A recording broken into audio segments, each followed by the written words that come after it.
तो and welcome to my YouTube channel. चलिए देखते हैं आज का मार्केट कैसा रहा और कल क्या लग रहा है। अगर आपने कल का एनालिसिस देखा होगा तो मैंने यही बोला था कि इस लो के नीचे अगर मार्केट निकलता है तो हम एक बार के लिए सेल करेंगे और उसके बाद फिर प्राइस एक्शन। ठीक है जी। ये मार्केट ऐसा ही खुला, बिल्कुल यहीं पे खुला और पहले 1-2 मिनट में इसे लो क्रॉस कर दिया और ये देखिए पहली ही कैंडल जो 15 मिनट की इतनी बड़ी बन गई। हमें 500 200 250 पॉइंट पहली कैंडल में मिल चुका था और उसके बाद मार्केट रिवर्स हो गई थोड़ा सा। यहाँ से ऊपर गई, यहाँ से फिर अगर आपने देखा होगा तो मैंने आपको बोला कि 700 तक जा सकती है, तो ये ऑलमोस्ट 670-80 तक गई। उसके बाद फिर वहाँ से रिवर्स और फिर से लो में बंद हुई है। तो अगर आपने कल का एनालिसिस देखा होगा तो अच्छे पैसे आज ज़रूर बने होंगे, क्योंकि हमारे हिसाब से ही मार्केट खुला, हमारी कंडीशन मेट हो रही थी, यही परफेक्ट कंडीशन थी कि यहीं पे खुल जाए, यहाँ से जो लो है वो क्रॉस कर जाए तो हमें एक बड़ा ट्रेंड मिलने की एक संभावना थी। ठीक है जी। तो अभी देखते हैं कल क्या लग रहा है। कल के लिए अगर हम चेक करेंगे, ये मंथली कैंडल है। मंथली कैंडल देखिए वही बात हो गई कि प्रॉपर रेड में ही बंद हो रही है। लग रहा था कि डॉजी में बंद हो सकती है, लेकिन अभी जो सीन लग रहा है रेड में लग रही है। एक कल का दिन पड़ा है फ्राइडे का, तो हो सकता है मार्केट थोड़ी सी और रिकवर हो जाए और थोड़ा सा डॉजी टाइप बंद हो जाए, या फिर बिल्कुल लो पे बंद हो तो एक हैमर टाइप कैंडल बन जाए। ठीक है जी, मंथली कैंडल। वीकली में एक बार चेक करते हैं। ये वीकली कैंडल है। वीकली कैंडल एक कितनी बड़ी है वीकली कैंडल रेड बन गई है। ठीक है जी। अभी इसकी विक जो है अभी बनी नहीं है। हो सकता है कल थोड़ा सा यहाँ से रिकवर कर जाए और विक बन जाए, या ये भी हो सकता है और नीचे जाकर ये जो लो था पहले लगा हुआ था, जो वीकली लो था 24,350 का, जहाँ से सपोर्ट लेकर मार्केट ऊपर गया था, वापस उसी लो तक आ जाए। ठीक है, ये दो चांसेस हो सकते हैं, क्योंकि काफ़ी बड़ी कैंडल बन चुकी है वीक में। हो सकता है रिकवरी भी हो सकती है और नीचे भी आ सकती है। चलिए एक बार डेली में भी चेक करते हैं।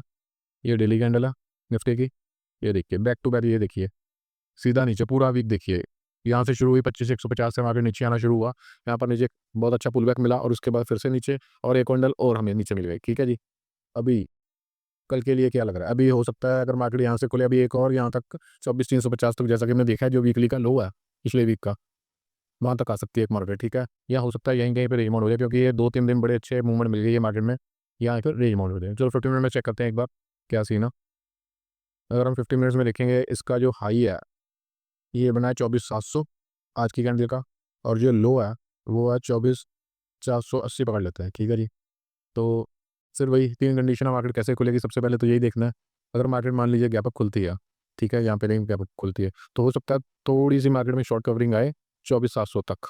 ठीक है, अगर 24,700 भी क्रॉस करती है तो उसके ऊपर और शॉर्ट कवरिंग आ सकती है अगर मार्केट गैप अप घूमती है, क्योंकि मार्केट 2-3 दिन से नीचे जा रही है। इसलिए अगर गैप अप होता है यहाँ पे कहीं पे खुलती है तो पहला टारगेट 24,700, उसको भी क्रॉस करती है तो एक और 100 पॉइंट का और टारगेट मिल सकता है, और यहाँ पे हमें कितने मिनट्स में एक डब्ल्यू पैटर्न मिलेगा। ठीक है जी। ये एक रिवर्सल का साइन होता है, जैसा कि आप सब लोग को पता ही होगा। तो अगर मार्केट फ्लैट खुलती है फिर से और ये लो फिर से क्रॉस करती है, तो हमें फिर से एक बार शॉर्ट का ही ट्रेड देखना चाहिए। अगर यहीं पे खुल गई है वापस यहाँ से जो लो है निकालती है, तो फिर से एक शॉर्ट का ट्रेड हो सकता है। 500 में बंद हुई है, 480 500 के करीब, हो सकता है 100-150 पॉइंट और मिल जाए। ठीक है, क्योंकि वीकली मार्केट हो सकता है और नीचे आके बंद हो जाए, जैसा कि हमारा 350 का टारगेट है। जो जो वीकली का और डेली का है, हो सकता है यहाँ पे आके एक सपोर्ट ले 350 पे। ठीक है जी। अगर यहाँ से क्रॉस करता है तो 350 का टारगेट। और अगर मान लीजिए कहीं गैप डाउन खुल जाता है, 100-150 पॉइंट यहाँ से गैप डाउन खुल जाती है, तो एक फिर हम फिर से दोबारा एक रिवर्सल का ट्रेड देखेंगे। कहाँ तक का? 500 का। ठीक है, वहाँ से फिर प्राइस एक्शन की, यहाँ से ऊपर जा रहा है, यहाँ से फिर घूम के नीचे, जैसे आज हुआ 700 तक का हमारा था कि एक रिवर्सल आ सकता है, वहीं तक गया और यहाँ से फिर से प्राइस एक्शन बनाकर नीचे। बिल्कुल ऐसा ही यहाँ पे होगा। अगर गैप डाउन होता है तो हम यहाँ से एक रिवर्सल का देखेंगे 24,500 तक, उसके बाद फिर प्राइस एक्शन। ठीक है जी। तो प्लान हमारा क्लियर है। गैप अप होता है, अगर गैप अप होता है तो हम पहले टारगेट है 700 तक पे एक ट्रेड करेंगे। अगर उसके ऊपर निकलता है तो दूसरा टारगेट 100 पॉइंट और लगा लीजिए, क्योंकि यहाँ से फिर डब्ल्यू पैटर्न कन्फर्म हो जाएगा, हो सकता है रिवर्सल ट्रेड हो। लेकिन अगर ये फ्लैट खुल गया फिर से एक नीचे की मार्केट देखेंगे, जैसे ही लो कटता है उसी के साथ निकल जाएंगे 100-150 पॉइंट के लिए। लेकिन अगर गैप डाउन हो गया तो एक रिवर्सल के लिए तैयार रहिए, क्योंकि पूरा वीक मार्केट बिल्कुल अगर आप देखोगे बिल्कुल नीचे बंद हुआ है, तो हो सकता है फ्राइडे के दिन एक रिवर्सल आ जाए। ठीक है जी। आज के लिए बस इतना ही। अगर आपको एनालिसिस पसंद आया होगा तो लाइक कीजिए, सब्सक्राइब कीजिए। Thank you.